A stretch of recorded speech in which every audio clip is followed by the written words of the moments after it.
Focus live season 6 में आप सभी दर्शकों का बहुत बहुत स्वागत। मैं विकास नांगिया।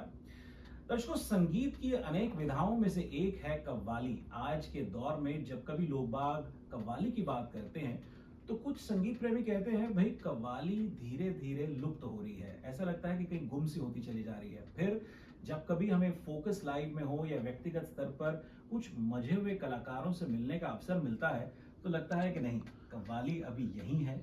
और आज के जो हमारे फोकस लाइव में मेहमान हैं वो तो कव्वाली की विरासत को आगे लिए चलते चले आ रहे हैं। हमारे साथ आज पाकिस्तान के बहुत ही मशहूर फनकार हैं। एक और दिन की कव्वाली में रागदारी की बात आती है तो दूसरी ओर रूहदारी की भी खूबसूरत झलक देखने को मिलती है, सुनने को मिलती है। हमारे साथ हैं पाकिस्तान के बहुत ही मशहूर फनकार कव्वाल। कव्वाल से बिल्टअप करेंगे, कव्वाल इमरान अजीज मियां साहब, आदाब। आदाब, कैसे हैं आप विकास भाई? बहुत बहुत शुक्रिया, खुशकिस्मती मेरी कि आप समय निकाल करके हमारे स्टूडियो में आए, हमसे दो बातचीत की। यहाँ मैं दर्शकों को बताना चाहूँगा कि मियां साहब पिछले कुछ समय से अमेरिका में हैं, करीब 25 कॉन्सर्ट्स कर चले हैं और आगामी हफ्तों में उनके एक के बाद एक कई कव्वाली के कॉन्सर्ट्स आयोजित होने वाले हैं। यहाँ आज जैसा कि शुरुआत में मैंने कहा कि एक और तो कव्वाली में रागदारी की झलक आती है तो दूसरी रूहदारी, इन दोनों पहलुओं पर बातचीत होगी मियां साहब से। मियां साहब, थोड़ा ये बताइए कि कई बार आपका अमेरिका आना हुआ है जी। और हर बार जो है अलग सी महफिल जमती है। अब ये भी होने लगा है कि जो 15 साल 20 साल पहले, क्योंकि तब आप खुद भी एक युवा वर्ग की एज में आते जी, थे जी, जी, अजीज मियां साहब के साथ, अपने वालिद साहब के साथ, एक जनरेशन सी जो है, जो आपकी वालिद साहब की जनरेशन थी वो भी आपसे जुड़ती है और आपकी उम्र की जनरेशन भी आपसे जुड़ती है और एक बच्चों वाली जो जनरेशन जो कव्वाली में शौक रखती है वो भी जुड़ी है। तो कई जनरेशंस एक साथ साझा हो जाती हैं मंच पर, एक फैमिली वाला जो एनवायरनमेंट होता है। क्या कहेंगे अमेरिका के दर्शकों के बारे में? अमेरिका के दर्शकों के बारे में यही कहूंगा कि कव्वाल अगर जवान हो तो यंगस्टर्स भी उसके साथ जुड़ जाएंगे, बूढ़े भी जुड़ जाएंगे और उसके हम असर भी जुड़ जाएंगे। जी जी। और अभी तो मैं जवान हूँ और बहुत मजा आ रहा है अमेरिका में। ये सिलसिला तभी मुकम्मल हो पाता है जब एक कलाकार की तैयारी एकदम पक्की हो, पुख्ता हो और वो आपके घराने में, आपकी गायकी में साफ नजर आता है। ऐसा ही है। संगीत क्योंकि आपको विरासत में मिला है, इसका मतलब ये नहीं कि उसको जैसा चाहा बिखेर दिया। उसको संजो के रखना बहुत जरूरी है। जी, किस कदर कर पाते हैं?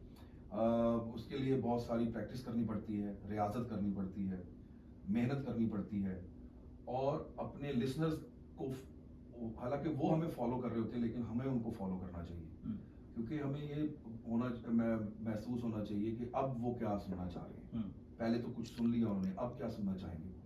तो हमेशा वही अच्छा कलाकार होगा, वही अच्छा एक आर्टिस्ट होगा जो अपने लिसनर्स का ख्याल रखेगा, अपने व्यूअर्स का ख्याल रखेगा। लोग हमसे जुड़े होते हैं, हमें भी लोगों से जुड़ना चाहिए जी। ये नहीं कि जो हम कर रहे हैं वही उनके लिए काफी है। नो जी, हमें उनको एंटरटेन करना है। मेरे साहब, ये तो सच है कि सुनने वाले क्या सुनना चाहते हैं, उनकी उनकी उनके मूड को समझना, उस पल्स को समझना, वो परफॉर्म करना, वो तो एक बात रही।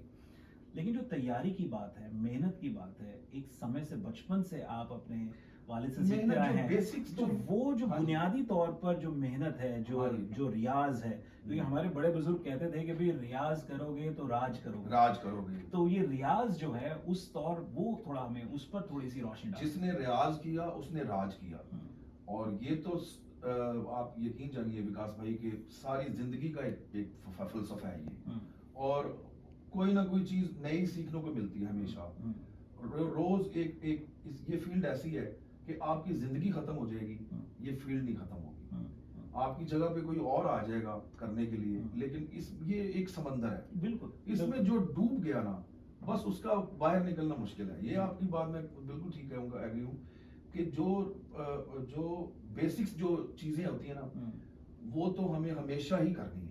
क्या याद आता है अगर आप अपने फ्लैशबैक में थोड़ा सा जाएं कि क्या क्या बुनियादी तौर पर सीखा जो आज तक आपके साथ चल रहा है और उसी से आपका नाम और शोहरत और घराने की पहचान है?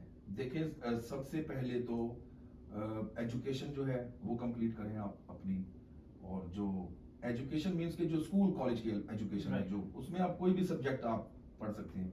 उसके बाद जब आपने अगर कव्वाली करनी है तो इस पे आपने बाकायदगी से इसकी उस्तादी शागिर्दी करनी है। नहीं नहीं, मैं करना किसी और को नहीं, मैं आपके निजी जीवन के बारे में जानना चाह रहा हूँ कि वो क्या, अगर हम बुनियादी तौर पर बात करें कि याद आता हो आपने क्या क्या सीखा बचपन से, जो सीखा मियाँ साहब से आपने, मतलब अपने वालिद साहब से, वो वो क्या क्या सीखा ऐसा जो आज तक आपके साथ है, जिससे आपकी शोहरत घराने की वो बनी तो हुई मैं है? आपको फिर इसका एक ही जवाब दूंगा हम्म। कि मछली के बच्चे को तैरना कौन सिखाता है? वो तो अपने वो आप तो ही है। बहुत ही से तैरता है। और मेरा तो घराना था, मैं तो उसमें पैदा हूँ, हम्म। बचपन से उनको ही देखा है मैंने, अपनी आंख खोली है तो उनको देखा, उनके साथ टूर्स किए, अब्रॉड में बहुत टूर्स किए। कुछ याद आता है कि कोई ऐसी कव्वाली, कोई ऐसा माहौल